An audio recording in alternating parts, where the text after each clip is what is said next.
In today's video, I'm going to share why your high 401k balance can actually be your biggest risk.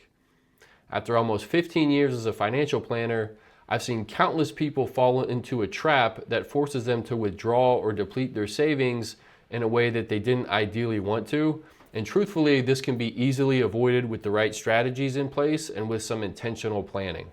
My name's Justin. I own a financial planning firm in Pennsylvania where we work with clients from all across the country, helping them retire and helping them make smart financial decisions. And that's exactly why I'm making this video for you today. I'm going to break down why your high 401k balance puts you at a unique risk and share the methods I've used with my own clients to prevent it. So let's dig right in. So what's the problem with the high 401k balance? Doesn't sound like a problem, right? It's kind of a nice problem to have. And in this video, I'm assuming that this is a pre-tax 401k balance, or mostly all pre-tax. And this is not an anti-401k video. I'm all in favor of making 401k contributions. So the problem is that a high pre-tax 401k balance can actually become a ticking tax time bomb waiting to explode in your retirement years. So as a refresher, a 401k is usually filled with pre-tax money, meaning you haven't paid any taxes on it yet, but then once you withdraw it in retirement, you'll be taxed on it at ordinary income tax rates. And then of course you also have required minimum distributions, or RMDs for short, which is what I'll say from now on, which means you have to start taking a certain amount out once you hit 73, or that could be changed to 75. But basically what that's about is the IRS is saying, well, we've let you defer taxes long enough. We don't want you to die without us getting our cut. So we're going to force you to take money out of this account so we can tax it. That's basically the whole thing. But what happens is many retirees end up paying far more in taxes than they thought because they just didn't anticipate how the taxes would work in retirement. And they thought that they'd be automatically in a lower tax bracket, but maybe they end up actually being in the same or sometimes a higher one in retirement just because of those withdrawals. Another part of the problem is that with rising national debt and government spending, we don't know what tax rates are going to be in the future. But asking most people, nobody usually expects them to be the same. Everyone expects them to go up in the future. So that's something that we want to get ahead of. And here's the beliefs that I find that fuel this problem. Most people just automatically assume that they're going to be in a lower tax bracket in retirement, but that's not necessarily the case. So if you assume, for example, let's take a married couple where both spouses are earning a high income, once they start taking Social Security, then they could actually have a pretty decent income coming in. And then add to that any pension benefits that they have or other income sources. And then let's add to that the withdrawals from the 401k. Or maybe they're just taking extra withdrawals because they want to enjoy their money in retirement, which is the whole point, right? But all those together could end up putting them in a tax bracket much higher than they thought that they would be in. Another belief is that, well, I'm saving on taxes now, and that's always the best strategy. But remember that you're not really saving on taxes now, you're deferring taxes, which is not the same thing. So you're just delaying the pain. You're not avoiding it. That's why they say death and taxes. Another belief is, well, I don't have to worry about taxes until I retire. I'll figure it all out then. But the sooner that you get out in front of this, the more control that you have of actually being able to lower your tax bill over your lifetime, not just the current year. I find by far the biggest problem is that most retirees just aren't really aware of how taxes work on all the different sources of income in retirement. So there's a lot of misconceptions about how Social Security is taxed, how the 401k withdrawals are taxed, pension income, and a lot of this will vary from state to state as well. So in Pennsylvania, this could be totally different than how it is if you live in Montana or some other state, for example. So I find that there just isn't a lot of knowledge there of how all these are going to be taxed and how this is going to affect the whole tax picture in retirement. And holding on to some of these myths and beliefs can lead to a tax nightmare in retirement, and we don't want that. We want you sleeping well. So if you're concerned about your 401k balance and want some extra help strategizing, just click the link in the description below, fill out a short questionnaire, and I will send you a personalized video highlighting ways that you can reduce your tax burden over your lifetime. And these myths and misconceptions can lead to a whole nother set of problems. And what this leads to is people miscalculating how much they may actually need to withdraw in retirement. Because, for example, let's say you have your pre-tax 401k and you need to take out $80,000 for the year. Well, if you factor in your withholding, let's assume it's at 22%, your tax rate, then you actually have to withdraw closer to $100,000 or maybe over just to get that withholding and net the $80,000. So not getting that correctly can cause you to miscalculate how much you're actually going to need. Not being aware of how the withdrawals affect your Social Security can cause your Social Security to also be taxed higher, because the taxability of your Social Security depends on how much other income you have in addition to the Social Security.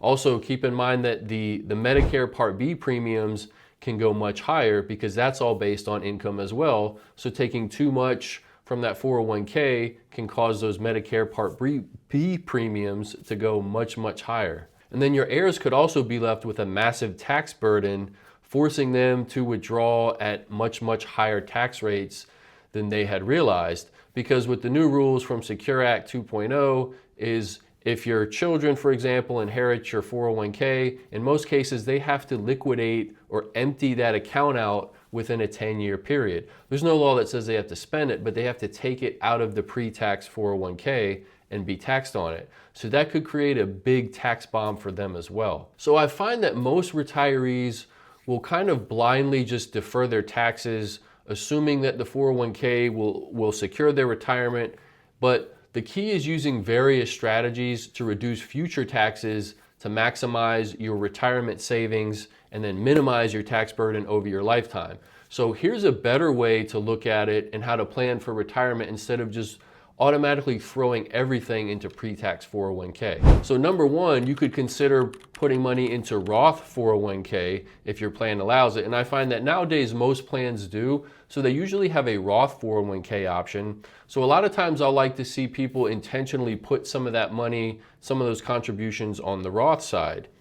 You could actually, even if you're a high income earner, you can do a backdoor Roth IRA contribution, which is separate from 401k. That takes a little bit of steps. I'm not going to get into that now, but that is another option. One thing that I really like to see is making intentional use of non-retirement accounts, because you can put in as much money as you want into a non-retirement account. You just have to account for the dividends and the capital gains.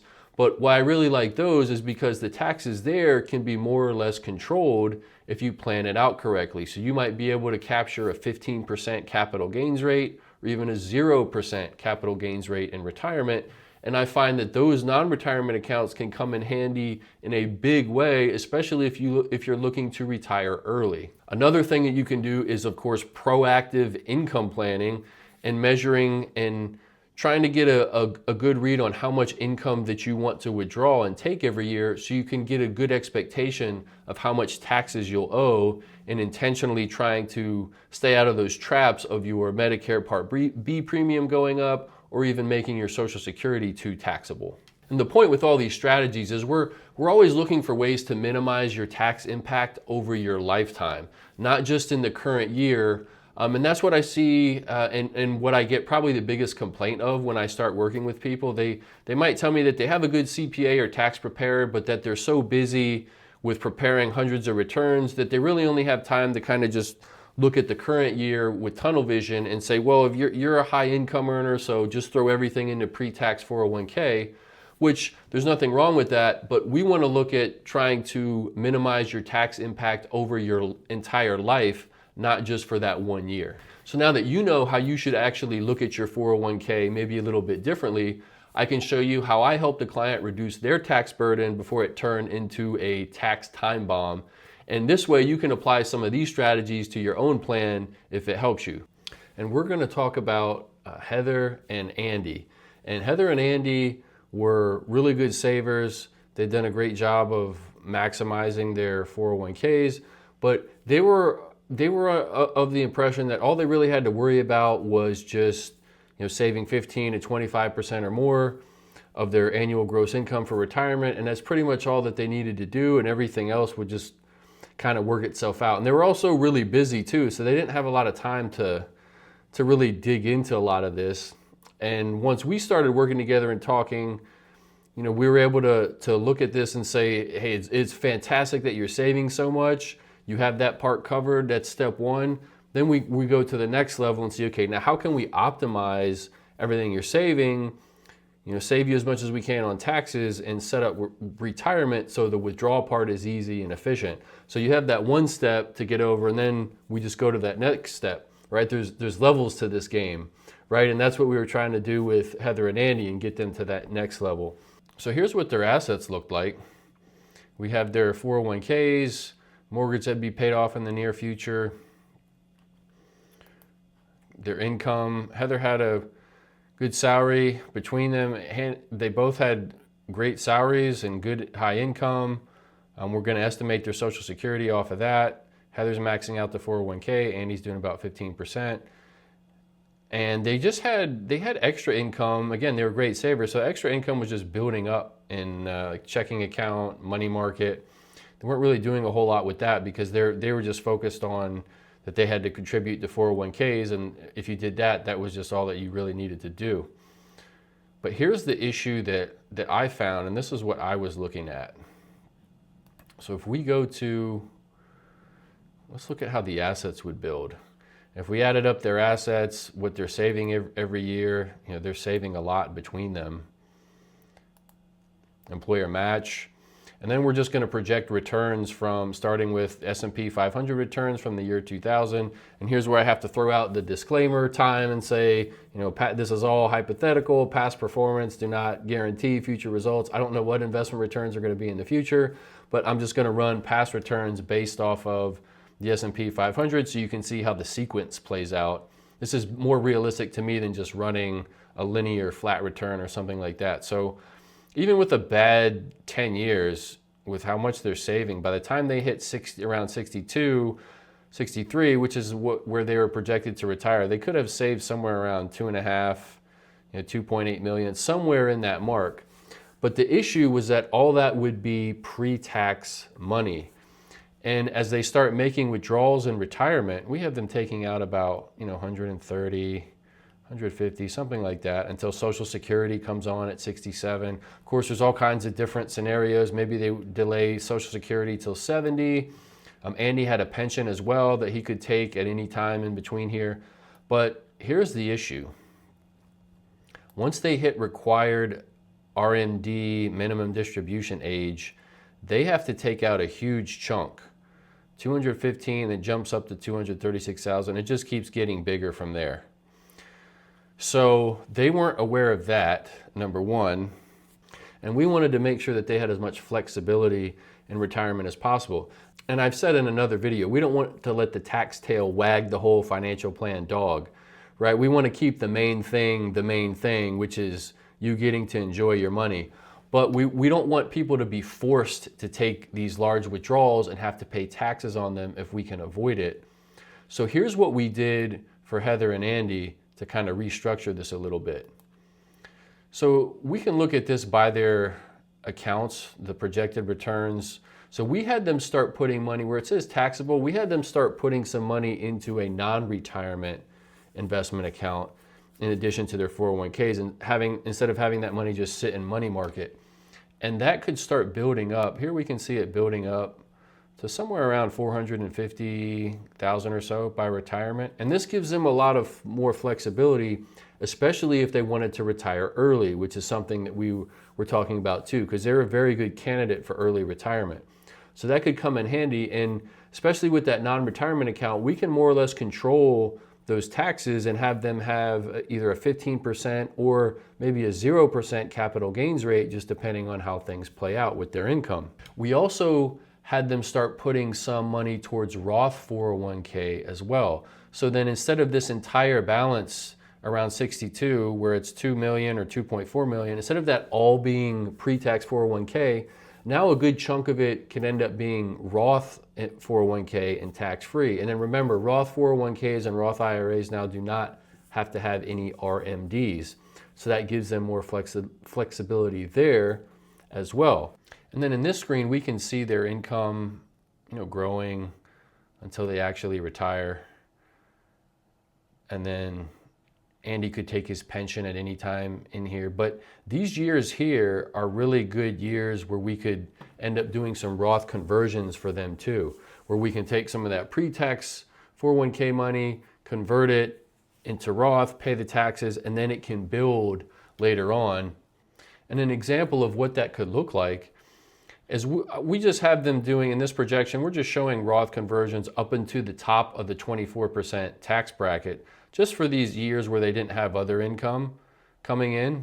And of course, this could be done in a bunch of different ways. We could keep Roth conversions going up until later, but I'm just using this as an example of one thing we discussed with them. They could potentially take do Roth conversions here, and then start building up this tax-free balance over here. So now once they got back into that 75 age range where they have to take required distributions, most of it's grown on the tax-free side, and now they don't have as high of a pre-tax 401k balance.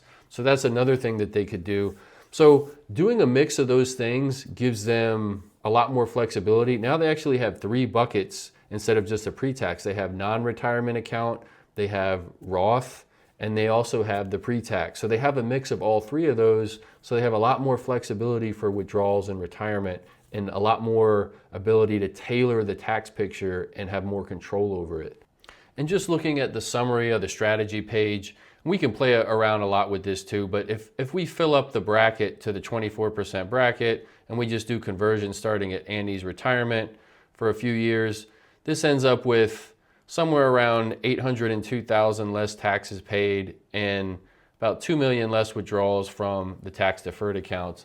And that's just an example of one way we can control how these taxes affect retirement. Now you should know a little bit of how your 401k can force you to pay abnormally high tax rates in retirement and some helpful ways to reduce that burden.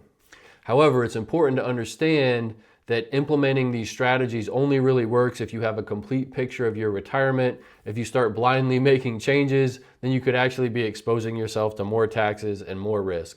So if you want personalized advice to help reduce your tax liability, click the first link in the description to fill out a totally free questionnaire. After you do, I'll send you a customized video breaking down how to safely and intelligently implement some of these strategies so you can lower your taxes as much as possible during retirement. Thanks for watching. I really appreciate it, and I will see you in the next one.